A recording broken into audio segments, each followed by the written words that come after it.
Shalom. आज मैं आपके साथ काम में ईमानदारी, ऑनेस्टी इन वर्क के विषय में बात करना चाहता हूँ। कुलूसियों तीसरा अध्याय 23 पद कहता है, और जो कुछ तुम करते हो तन मन से करो, यह समझकर कि मनुष्यों के लिए नहीं परंतु परमेश्वर के लिए करते हो। पौलुस यहाँ बोलता है कि जो कुछ भी आप काम कर रहे हो वो ये सोचकर मत करो कि हम किसी मनुष्य के लिए कर रहे हैं, परंतु ये सोच के करो कि प्रभु के लिए कर रहे हैं। जब हम परमेश्वर पिता के लिए कोई काम करेंगे तो हमारे काम में ऑटोमेटिकली एक सीरियसनेस आ जाएगी, एक गंभीरता आ जाएगी और बड़े सच्चाई के साथ हम उस कार्य को करेंगे। इसीलिए जो पौलुस यहाँ इस बात को कहता है, ताकि हम जो भी काम करें उस काम में उस जिम्मेदारी को बड़ी गंभीरता के साथ करें, बड़ी ईमानदारी के साथ करें, और जो समय निर्धारित किया गया है उस समय के अंतर्गत उस काम को हम पूरा करें।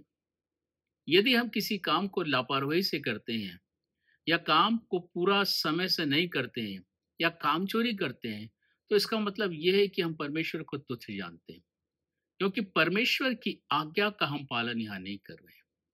परमेश्वर ने जो हम कहा है कि हमें हमेशा ईमानदारी से काम करें, वो हम नहीं कर पा रहे हैं।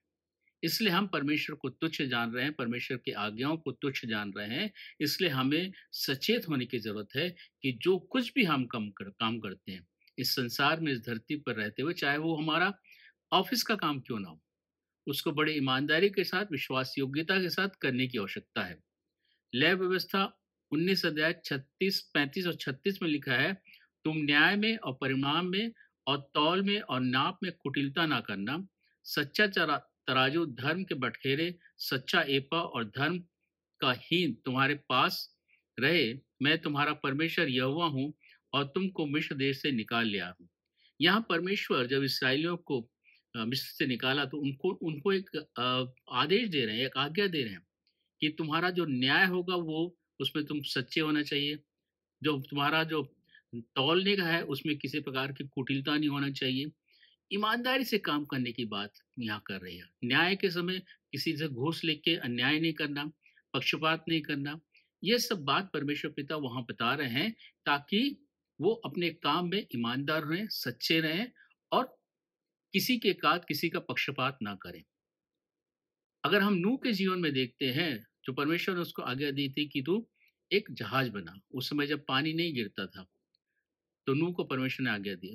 नूह बड़े विश्वास योग्यता के साथ उस आज्ञा का पालन किया, क्योंकि वो खरा था और उसको परमेश्वर ने जो आज्ञा दी थी उसको बड़े विश्वास योग्यता के साथ काम किया, सच्चाई के साथ काम किया, ईमानदारी के साथ काम किया। लोगों ने उसका विरोध किया, फिर भी उसने उस काम को पूरा किया। यूसुफ अपने काम के प्रति बहुत ईमानदार था।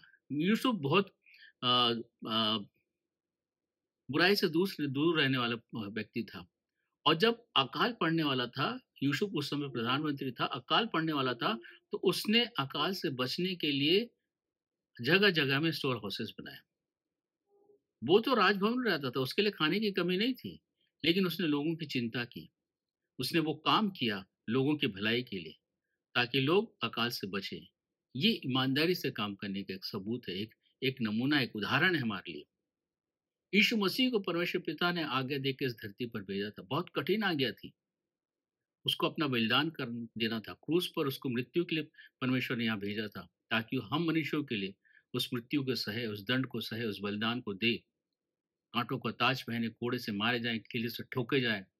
ये उसके लिए आज्ञा थी। उस आज्ञा को बड़ी ईमानदारी के साथ, विश्वास योग्यता के साथ यीशु मसीह ने उसको निभाया। ये हमारे लिए एग्जाम्पल्स हैं कि हम अपने काम को बड़ी ईमानदारी के साथ करें, विश्वास योग्यता के साथ काम करें, सच्चाई के साथ काम करें, क्योंकि हम प्रभु यीशु मसीह के पीछे चलने वाले लोग हैं, हम प्रभु यीशु मसीह के मानने वाले लोग हैं, हम प्रभु यीशु मसीह पर विश्वास करने वाले लोग। इसलिए हमारे कार्यों से ये विश्वास दिखना चाहिए, हमारे कार्यों से ये प्रतीत होना चाहिए कि हम यीशु मसीह के पीछे चलने वाले लोग हैं। और इसी से लोग हमें पहचानेंगे, इसी से लोग हमें जानेंगे कि हम विश्वासी लोग हैं। परमेश्वर इन वचनों के द्वारा हम सबों को बताए कि आशीष दो।